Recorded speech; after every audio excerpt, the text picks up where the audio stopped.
Bonjour. Bonjour. Alors avant d'aborder le chapitre 22 du livre de la Genèse, ce grand chapitre qu'on entend d'ailleurs pendant la nuit pascale, on va invoquer l'Esprit Saint. Seigneur, envoie sur nous ton Esprit Saint pour qu'il nous guide, nous éclaire dans la compréhension des textes de ta parole, qu'il devienne pour nous des enseignements, des lumières, des guides, des consolations pour notre vie. Nous te le demandons par l'intercession de la Vierge Marie. Réjouis-toi, Marie, comblée de grâce. Le Seigneur est avec toi. Tu es bénie entre toutes les femmes, et Jésus, le fruit de tes entrailles, est béni. Sainte Marie, Mère de Dieu, prie pour nous pauvres pécheurs, maintenant et à l'heure de notre mort. Amen. Alors, Sœur Claire, aujourd'hui, nous allons aborder ce fameux sacrifice d'Abraham. Dans la tradition juive, ça s'appelle plutôt la ligature d'Isaac. On insiste davantage sur Isaac plutôt que sur Abraham. Alors Isaac qui s'est laissé lier et Abraham qui a lié son fils. Oui. Voilà. Et alors il y a première question, comme ça avant tout, qui se pose, c'est que on nous dit que Abraham est éprouvé. C'est dit au verset 1 de ce fameux chapitre 22 du livre de la Genèse. On nous dit que Dieu éprouve Abraham. Et ça semble ça nous heurte d'entendre une chose pareille. Surtout quand on voit le type de l'épreuve et ce qu'Abraham a compris. Alors à propos du mot épreuve, il faut faire extrêmement attention et se rappeler qu'il y a une vérité fondamentale, c'est que le mal ne peut pas venir de Dieu. Or, comme toutes les épreuves sont liées à quelque chose de mal et de mauvais, ça n'est pas directement Dieu qui envoie une épreuve. Et Saint Jacques l'a dit. Je vous invite à aller lire le début de la lettre de Saint Jacques. Que nul, s'il n'est éprouvé, ne dise « c'est Dieu qui m'éprouve ». C'est au chapitre 1, le verset 13 de la lettre de Saint Jacques. Alors, il y a une manière de parler biblique et qu'on retrouve aussi chez nous, chez les chrétiens. Dieu m'a envoyé telle épreuve. Ça veut dire, il m'est arrivé une épreuve et à travers cette épreuve, j'ai eu la visite de Dieu. Dieu m'a fait grâce, il m'a visité, il m'a parlé à travers l'épreuve. Conclusion, on dit Dieu m'a éprouvé. Mais il faut faire très attention. Alors, en hébreu, il n'y a pas d'ambiguïté parce que le mot épreuve qui se dit nes, c'est le même mot que le mot drapeau ou étendard. Alors là, on est un peu coincé, ou même miracle aussi, ça veut dire. Parce que le but est de dire que celui qui vit une épreuve en Dieu, il devient un point de repère pour les autres. Il devient un drapeau ou un étendard, et la manière dont il le vit, ça peut être un miracle. Et ça va être le cas pour Abraham. Parce qu'il faut bien comprendre qu'il n'y a pas écrit dans le texte « Dieu a dit à Abraham, prends ton fils, égorge-le, ça me fera plaisir ». Il n'y a pas du tout écrit ça. Père Pierre, lisez-nous le verset 2. Alors le verset 2, c'est ceci. Dieu dit « Prends ton fils, ton unique, celui que tu chéris, Yitzhak, va-t'en au pays de Moria, et là, tu le feras monter en offrande. » C'est traduit dans la Bible de Jérusalem en holocauste.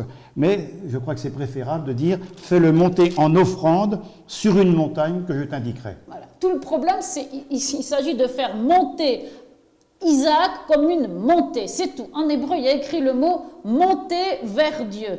Il n'y a pas écrit « égorger », il n'y a pas écrit « tuer ». Comment on peut imaginer que Dieu demande à un père de tuer son fils? C'est même pas imaginable.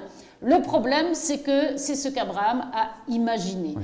Abraham vit dans une civilisation... C'est ça, dans une civilisation où il était courant d'offrir ses enfants à Dieu. Et en particulier son fils aîné à Dieu pour se le rendre favorable. On disait à Dieu, maintenant je t'ai donné mon fils, alors fiche-moi la paix. C'était un peu ça.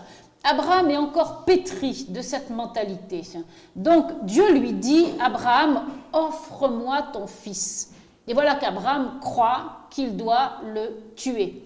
Et le Seigneur va le laisser aller jusqu'au bout de ce qu'il croit pour au dernier moment transfigurer ce don et expliquer qu'est-ce que c'est qu'une offrande spirituelle. Donc l'épreuve d'Abraham, c'est pas exactement dans ce que Dieu lui demande, mais c'est dans ce qu'il croit que Dieu lui demande à cause de son péché et du péché du monde. D'accord ?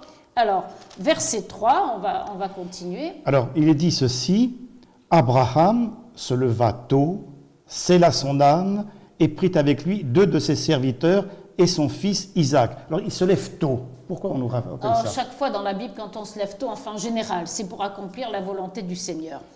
Mais il y a un problème Oui, dans c'est cette que phrase. lui-même scelle son âne alors qu'il a des serviteurs. Alors logiquement, quand vous avez 2 serviteurs, vous restez couché, vous attendez paisiblement que les serviteurs aient tout préparé, et quand tout est prêt, ils viennent vous réveiller en vous disant « Maître, tout est prêt, on peut y aller ». Là, c'est Abraham qui se lève le premier, il scelle son âne, et seulement après, il prend avec lui ses serviteurs. Alors évidemment, la tradition rabbinique s'est posé des questions à ce propos.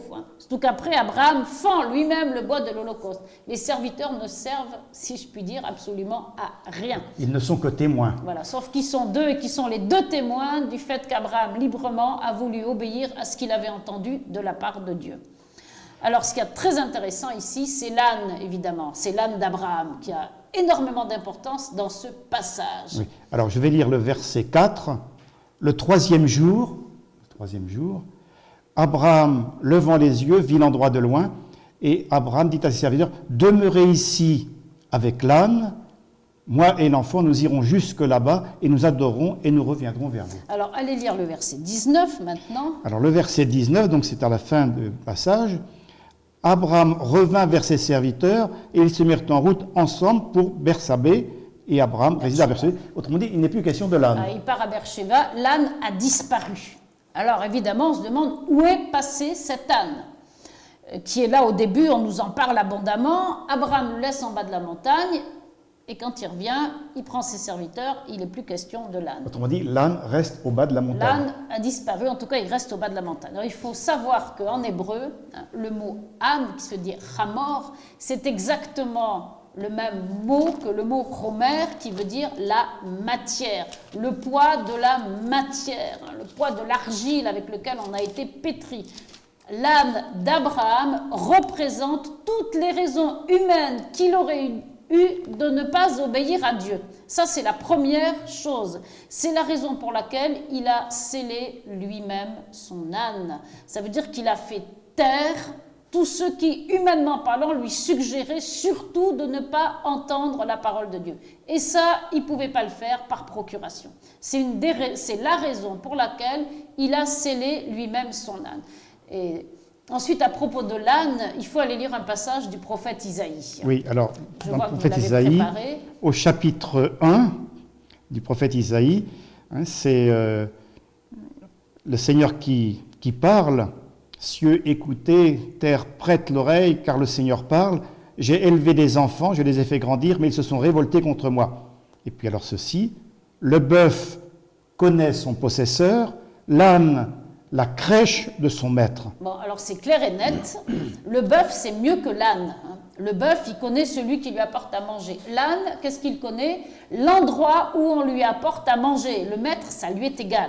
Donc voilà ce que ça représente, si vous voulez, l'âne. C'est le matérialiste. Ça représente la partie de nous-mêmes qui est coupée, qui a tendance à se couper de la vie spirituelle ou à empêcher la vie spirituelle. Donc Abraham a scellé lui-même son âne, on comprend pourquoi. Ensuite, il le laisse au bas de la montagne, parce que tout Abraham qu'il est, tout ce poids de la nature humaine, ce poids pécheur de la nature humaine, Abraham ne peut pas lui faire gravir la montagne. Or, le jour des rameaux, qu'est-ce qui s'est passé? Jésus est venu au bas de cette même montagne qui est le mont Moria à Jérusalem. Il a pris un âne. Alors, il y a des précautions, un âne que personne n'a monté. On se demande d'où il sort, cet âne. Il sort d'ici. C'est l'âne d'Abraham. Jésus monté sur un âne le jour des rameaux. C'est Jésus qui prend sur lui tous ces poids de notre nature humaine pour les faire monter vers le Père. Et ça, les rabbins disent clairement, l'âne d'Abraham en bas de la montagne, il attend le Messie. Alors, Jésus monté sur un âne, voilà, c'est Jésus le Messie. C'est ça, c'est le Jésus Messie, attendu par Israël, qui sera capable de nous faire monter avec toutes nos lourdeurs, et ça se continuera dans l'ascension. Voilà, l'ascension, c'est la suite, bien entendu. Voilà. Alors, voilà pour l'âne. Bon, c'était pas rien de parler de l'âne d'Abraham. Oui. Alors bon, peut-être je dis 3 mots sur il fendit le bois de l'Holocauste, et puis voilà. On s'arrêtera là pour aujourd'hui. Parce que même chose, à quoi ça sert les serviteurs s'il faut fendre lui-même le bois pour le sacrifice? Alors là, c'est très beau parce que Abraham qui fend, de même qu'il a scellé son âne, il fend le bois du sacrifice parce que il ne veut pas obéir à Dieu par procuration. C'est lui-même qui fait ce qu'il croit que Dieu lui demande. Et alors, je termine avec ça parce que ce que je trouve très beau, dans la tradition juive, il y a quelque chose qui s'appelle les mérites des pères et que nous appelons la communion des saints. Et ils disent, c'est en mémoire d'Abraham qui a fendu lui-même le bois du sacrifice que Dieu a fendu la mer Rouge en deux parts. Nos pères nous portent dans la foi et c'est grâce aux actions d'obéissance de nos pères que nous pouvons recevoir les bénédictions du Seigneur. Alors, on se donne rendez-vous la prochaine fois pour une suite de ce chapitre 22. Voilà, Au revoir. Au revoir.